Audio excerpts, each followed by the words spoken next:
ବନ୍ଧୁଗଣ, ଶ୍ରାବଣ ମାସରେ ଘରେ ସାପ ଦେଖିଲେ କଣ ହୋଇଥାଏ? ବନ୍ଧୁଗଣ, ଏକ ସମୟର କଥା ଅଟେ। ଦେବଙ୍କ ଦେବ ମହାଦେବ କୈଳାସ ପର୍ବତର ଶାନ୍ତ ବାତାବରଣରେ ନିଜର ଧ୍ୟାନ ସାଧନାରେ ମଗ୍ନ ଥିଲେ। ତେବେ ସେହି ସମୟରେ ନାରାୟଣ ନାରାୟଣ ଜପ କରି ଦେବର୍ଷି ନାରଦ ସେଠାରେ ଉପସ୍ଥିତ ହେଲେ। ଦେବର୍ଷି ନାରଦଙ୍କୁ ଆସିବାର ଦେଖି ଭଗବାନ ଶିବ କହିଲେ, ଆସନ୍ତୁ ଦେବର୍ଷି ନାରଦ, ଆପଣଙ୍କୁ କୈଳାସରେ ସ୍ୱାଗତ। କୁହନ୍ତୁ, ଆଜି ପୁଣି ଏଠାକୁ କେଉଁ ପ୍ରୟୋଜନରେ ଆସିବାକୁ ହେଲା? ଦେବର୍ଷି ନାରଦ ଭଗବାନ ଶିବଙ୍କୁ ପ୍ରଣାମ କଲେ ଓ କହିଲେ, ହେ ପ୍ରଭୁ, ଆଜି ପୁଣି ମୋରି ମନରେ ଏକ ପ୍ରଶ୍ନ ଉଙ୍କି ମାରି ମୋରି ମନକୁ ବହୁ ବିଚଳିତ କଲା, ଯାହାର ସଠିକ ଉତ୍ତର ଜାଣିବା ପାଇଁ ଆପଣଙ୍କ ପାଖକୁ ଆସିଅଛି। ଭଗବାନ ଶିବ କହିଲେ, ହେ ଦେବର୍ଷି ନାରଦ, ଆପଣ ଜମାରୁ ବ୍ୟସ୍ତ ହୁଅନ୍ତୁ ନାହିଁ। ଆପଣଙ୍କ ମନରେ ଯେଉଁ ବି ପ୍ରଶ୍ନ ରହିଛି ତାହା ନିଃସଙ୍କୋଚ ହୋଇ ପଚାରନ୍ତୁ। ମୁଁ ଆପଣଙ୍କୁ ଆପଣଙ୍କ ପ୍ରଶ୍ନର ଉତ୍ତର ଦେଇ ସନ୍ତୁଷ୍ଟ କରିବାର ପ୍ରୟାସ ଅବଶ୍ୟ କରିବି। ଦେବର୍ଷି ନାରଦ କହିଲେ, ହେ ପ୍ରଭୁ, ମୋତେ ଆପଣ ପୂର୍ବରୁ କହିଥିଲେ କି ଘରକୁ ସାପ ଆସିଲେ କଣ ହୋଇଥାଏ? କିନ୍ତୁ ଏ ପ୍ରଭୁ, ମୋରି ପ୍ରଶ୍ନ ଏହା କି ଶ୍ରାବଣ ମାସରେ ଘରେ ସାପ ଦେଖାଗଲେ କଣ ହୋଇଥାଏ? ଏହି ମାସରେ ଘରେ ସାପ ଦେଖାଦେବା ଶୁଭ ନା ଅଶୁଭ ହୋଇଥାଏ? ହେ ପ୍ରଭୁ, ଏହି ପ୍ରଶ୍ନର ଉତ୍ତର ଦେଇ ମୋତେ ସନ୍ତୁଷ୍ଟ କରାନ୍ତୁ। ଭଗବାନ ଶିବ କହିଲେ, ହେ ଦେବର୍ଷି ନାରଦ, ଆପଣଙ୍କ ଏହି ପ୍ରଶ୍ନ ସମସ୍ତ ମାନବ ଜାତିର କଲ୍ୟାଣ ପାଇଁ ଉଦ୍ଦିଷ୍ଟ ଅଟେ। କିନ୍ତୁ ଏ ଦେବର୍ଷି ନାରଦ, ମୁଁ ଆପଣଙ୍କୁ ଆପଣଙ୍କ ପ୍ରଶ୍ନର ଉତ୍ତର ଦେବା ଆଗରୁ କିଛି କଥା କହିବି, ଯାହାକୁ ଆପଣ ମନ ଧ୍ୟାନ ଦେଇ ଶେଷ ଯାଏଁ ଅବଶ୍ୟ ଶୁଣନ୍ତୁ। ଦେବର୍ଷି ନାରଦ କହିଲେ, ହେ ପ୍ରଭୁ, ଆପଣ କଥା ଶୁଣାଇବା ଆରମ୍ଭ କରନ୍ତୁ। ମୁଁ ଏହାକୁ ଅବଶ୍ୟ ମନ ଧ୍ୟାନ ଦେଇ ଶେଷ ଯାଏଁ ଅବଶ୍ୟ ଶୁଣିବି। ଭଗବାନ ଶିବ କଥା ଶୁଣାଇବା ଆରମ୍ଭ କଲେ। ଭଗବାନ ଶିବ କହିଲେ, ହେ ଦେବର୍ଷି ନାରଦ, ହିନ୍ଦୁ ଧର୍ମରେ କିଛି ପଶୁପକ୍ଷୀଙ୍କ ଦର୍ଶନକୁ ଶୁଭ ମାନା ଯାଇଥାଏ ଓ ଏହା ଆପଣଙ୍କ ଆସିବାକୁ ଥିବା ଜୀବନ ପାଇଁ କିଛି ବିଶେଷ ସଂକେତ ଦେଇଥାଏ। ଏପରି କିଛି ବିଶେଷ ସମୟ ଓ ଅବସରରେ ସାପକୁ ଘରେ ଦେଖିବା ଆପଣଙ୍କ ପାଇଁ ଲାଭପ୍ରଦ ହୋଇପାରେ। ଶ୍ରାବଣର ପବିତ୍ର ମାସରେ ଯେଉଁଠାରେ ଭକ୍ତି ଓ ଆଧ୍ୟାତ୍ମିକତାର କେନ୍ଦ୍ର ମାନା ଯାଇଥାଏ, ସେଠାରେ ଏହି ସମୟରେ କିଛି ଜୀବଜନ୍ତୁଙ୍କୁ ଦେଖିବା ମଧ୍ୟ ବିଶେଷ ରୂପରେ ଫଳଦାୟୀ ମାନା ଯାଇଥାଏ। ଏପରି ଜୀବଙ୍କ ମଧ୍ୟରେ ସାପ ହେଉଛି ଅନ୍ୟତମ। ଶ୍ରାବଣ ମାସରେ ଏହାର ଉପସ୍ଥିତି ଜିଜ୍ଞାସା ଓ ପ୍ରତୀକବାଦର ଏକ ମୁଖ୍ୟ ମିଶ୍ରଣ ଉତ୍ପତ୍ତି କରିପାରେ। ଯଦି ମୁଁ ସାପଙ୍କ କଥା କହିବି, ତେବେ ଲମ୍ବା ସମୟରୁ ବିଭିନ୍ନ ପୌରାଣିକ କଥାରେ ତାଙ୍କରି ଅଲଗା ସ୍ଥାନ ରହିଛି। ଜ୍ୟୋତିଷ ଶାସ୍ତ୍ରରେ ଏପରି ମାନ୍ୟତା ରହିଛି କି ଶ୍ରାବଣ ମାସର ଏହି ଶୁଭ ସମୟରେ ଘରକୁ ସାପଙ୍କୁ ଦେଖିବା ଦ୍ୱାରା ଆଧ୍ୟାତ୍ମିକତା, ଭାଗ୍ୟ ଓ ସୁରକ୍ଷାର ଆଶୀର୍ବାଦ ମିଳିଥାଏ। ମୁଖ୍ୟତଃ ରୂପରେ ସାପଙ୍କୁ ଦେଖି ମନୁଷ୍ୟଙ୍କ ମନରେ ଏକ ଭୟ ସୃଷ୍ଟି ହୋଇଯାଇଥାଏ ଓ ମନୁଷ୍ୟ ଏହାଠାରୁ ଦୂରକୁ ଚାଲି ଯାଇଥାଏ। ଶ୍ରାବଣ ମାସରେ ସାପର ଦେଖାଦେବା ଜ୍ୟୋତିଷ ଓ ଶାସ୍ତ୍ରର ନଜରରେ ବହୁତ ମହତ୍ତ୍ୱପୂର୍ଣ୍ଣ ହୋଇଥାଏ। ଏପରି ମଧ୍ୟ ସାପକୁ ଶାସ୍ତ୍ରରେ ଦେବତୁଲ୍ୟ ମାନାଯାଇଛି ଓ କେତେକ ଅବସରରେ ତାଙ୍କରି ପୂଜା ମଧ୍ୟ କରାଯାଇଥାଏ। କିନ୍ତୁ କଣ ଶ୍ରାବଣ ମାସରେ ଘରେ ସାପଙ୍କ ଦର୍ଶନ ଶୁଭ ଅଟେ? ହେ ଦେବର୍ଷି ନାରଦ, ଏବେ ଶୁଣନ୍ତୁ, ଶ୍ରାବଣ ମାସରେ ଘରେ ସାପଙ୍କୁ ଦେଖିବା ଶୁଭ ନା ଏହାର କିଛି ଅଶୁଭ ସଂକେତ ମଧ୍ୟ ହୋଇପାରେ? ଜ୍ୟୋତିଷ ଶାସ୍ତ୍ରରେ ଏପରି ମାନ୍ୟତା ରହିଛି କି ଯଦି ଆପଣ ଶ୍ରାବଣ ମାସରେ ଜୀବିତ ସାପକୁ ଘରେ ଦେଖିଥାନ୍ତି, ତେବେ ଏହାଦ୍ୱାରା ଆପଣଙ୍କ ଜୀବନରେ କିଛି ସକାରାତ୍ମକ ପରିବର୍ତ୍ତନ ହୋଇପାରେ। ଏପରି କ୍ଷେତ୍ରରେ ବ୍ୟକ୍ତିଙ୍କ ଜୀବନରେ ବହୁତ ସମୟରୁ ଅଟକିଥିବା କାମ ପୂରା ହୋଇପାରେ କିମ୍ବା ତାର ମନୋକାମନା ପୂର୍ଣ୍ଣ ହୋଇପାରେ। ଶ୍ରାବଣ ମାସରେ ଘରେ ସାପ ଦେଖିବା ଆପଣଙ୍କ ଜୀବନ ପାଇଁ ଶୁଭ ସଂକେତ ଅଟେ। ଶ୍ରାବଣର ମାସକୁ ଭଗବାନ ଶିବଙ୍କ ପ୍ରିୟ ମାସ ମାନାଯାଇଥାଏ ଓ ଯଦି ଆପଣ ଏହି ସମୟରେ ମୋରି ପ୍ରିୟ ପଶୁ ସାପର ଦର୍ଶନ ଘରେ କରିଥାନ୍ତି, ତେବେ ଆପଣଙ୍କ ପାଇଁ ଲାଭଦାୟକ ହୋଇପାରେ। ଏହା ଏହି କଥାର ମଧ୍ୟ ସଂକେତ ମଧ୍ୟ ଦେଇଥାଏ କି ଭଗବାନ ଶିବ ଓ ମାତା ପାର୍ବତୀ ଆପଣଙ୍କ ପୂଜାରେ ପ୍ରସନ୍ନ ଅଛନ୍ତି ଓ ଆପଣଙ୍କୁ ଆଶୀର୍ବାଦ ପ୍ରଦାନ କରୁଛନ୍ତି। ଶ୍ରାବଣ ମାସରେ ଯଦି ସାପ ଆପଣଙ୍କ ଘର ଆଗରେ ରାସ୍ତା କାଟି ନିଏ, ତେବେ ଏହା ଆପଣଙ୍କ ପାଇଁ ବହୁତ ଶୁଭ ମାନାଯାଇଛି। ଏହା ଏହି କଥାର ସଂକେତ ହୋଇପାରେ କି ଆପଣଙ୍କ ବହୁତ ସମୟରୁ ଅଟକି ଯାଇଥିବା କୌଣସି ବଡ଼ କାମ ପୂରା ହେବାକୁ ଯାଉଅଛି। ଏହା ସହ ଯଦି ଆପଣ କୌଣସି ମହତ୍ତ୍ୱପୂର୍ଣ୍ଣ କାମ ପାଇଁ ଘରୁ ବାହାରକୁ ଯାଉଛନ୍ତି, ତେବେ ଆପଣଙ୍କୁ ସେଥିରେ ସଫଳତା ନିଶ୍ଚୟ ମିଳିବ। ସାପ ରାସ୍ତା କାଟିବା ବହୁତ ଶୁଭ ମାନା ଯାଇଥାଏ ଓ ଏହା ଭଗବାନ ଶିବଙ୍କ ବାର୍ତ୍ତା ବାହକ ଭଳି କାମ କରିଥାଏ, ଯାହା ତାଙ୍କରି ଆଶୀର୍ବାଦର ବାର୍ତ୍ତା ଦେଇଥାଏ। ଯଦି ଆପଣ କୌଣସି ଅଦାଲତରେ କେସ୍ କିମ୍ବା କୌଣସି ପରୀକ୍ଷା ପାଇଁ ଯାଉଛନ୍ତି, ତେବେ ଆପଣ ସେଥିରେ ନିଶ୍ଚୟ ସଫଳ ହେବେ। ଶ୍ରାବଣର ମାସରେ ଯଦି ଆପଣଙ୍କୁ ଗଛରେ ଚଳୁଥିବା ସାପ ଦେଖାଯାଏ, ତେବେ ଏହା ଆପଣଙ୍କ ପାଇଁ ବହୁତ ଶୁଭ ହୋଇପାରେ। ଗଛ ଉପରକୁ ଚଢ଼ୁଥିବା ସାପ ଦେଖାଦେବା ବ୍ୟକ୍ତିଙ୍କ ଜୀବନରେ ମାନ ଓ ସମ୍ମାନର ଉନ୍ନତିର ଆଡ଼କୁ ବଢ଼ାଇଥାଏ। ଏହି ମଧ୍ୟରେ ବ୍ୟକ୍ତିର ନିକଟ ସମୟରେ ମାନ ସମ୍ମାନ ମଧ୍ୟ ମିଳିପାରେ।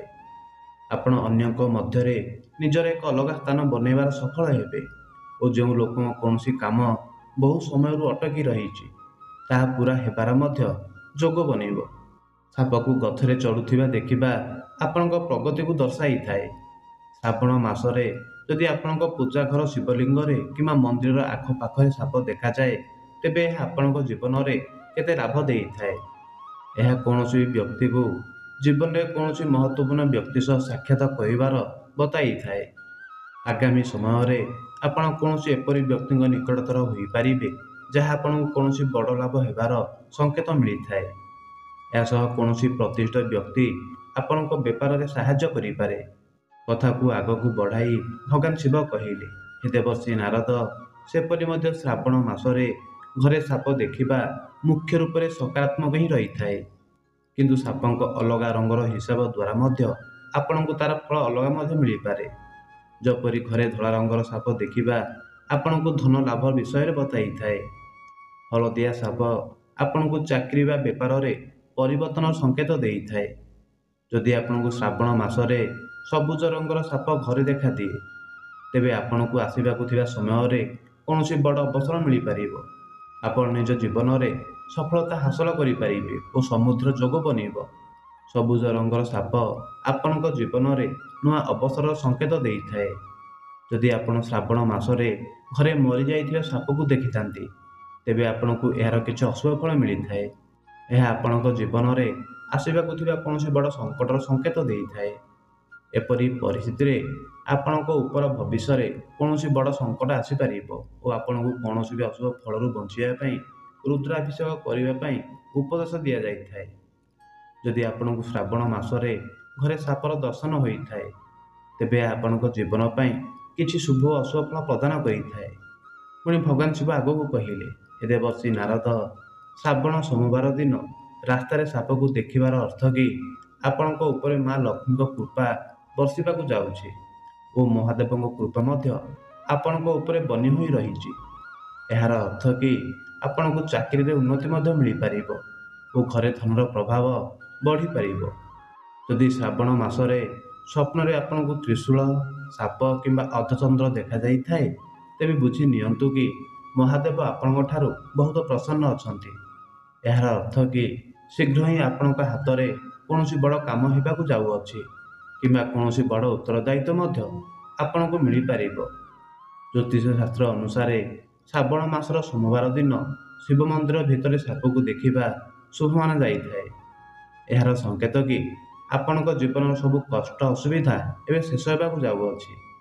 ଆପଣଙ୍କୁ ଯଦି ଏହି ପାବନ ମାସରେ ସାପ ଦେଖାଯାଏ, ତେବେ ଏହାକୁ କେବଳ ସଂଯୋଗ ନ ବୁଝନ୍ତୁ, କାରଣ ଏହା ଶିବଙ୍କ ବିଶେଷ ଆଶୀର୍ବାଦ, ସାହସ ଓ ଆଧ୍ୟାତ୍ମିକ ସଂକେତର ପ୍ରତୀକ ହୋଇଥାଏ। ସ୍ୱପ୍ନରେ ସାପକୁ ଫଣ ଉଠାଉଥିବାର ଦେଖିବା ପରେ ବ୍ୟକ୍ତି ବ୍ୟସ୍ତ ହୋଇଯାଇଥାଏ। କିନ୍ତୁ ଏହି ସ୍ୱପ୍ନ ଯଦି ଶ୍ରାବଣ ମାସରେ ଆସିଥାଏ, ତେବେ ବ୍ୟସ୍ତ ହେବାର ଆବଶ୍ୟକ ନୁହେଁ, କାରଣ ଏହାର ଅର୍ଥ କି ଆପଣଙ୍କୁ ମହାଦେବଙ୍କ କୃପା ପ୍ରାପ୍ତ ହେବାକୁ ଯାଉଅଛି, ଅର୍ଥାତ୍ ଆପଣଙ୍କୁ ସମ୍ପତ୍ତିରେ ଲାଭ ମିଳିପାରିବ। ଏହା ସହ ଶ୍ରାବଣ ମାସରେ ସ୍ୱପ୍ନରେ ସାପକୁ ଉଡ଼ୁଥିବା ଦେଖିବା ଜୀବନରେ ଉନ୍ନତି ଓ ପ୍ରଗତିର ପ୍ରତୀକ ହୋଇଥାଏ।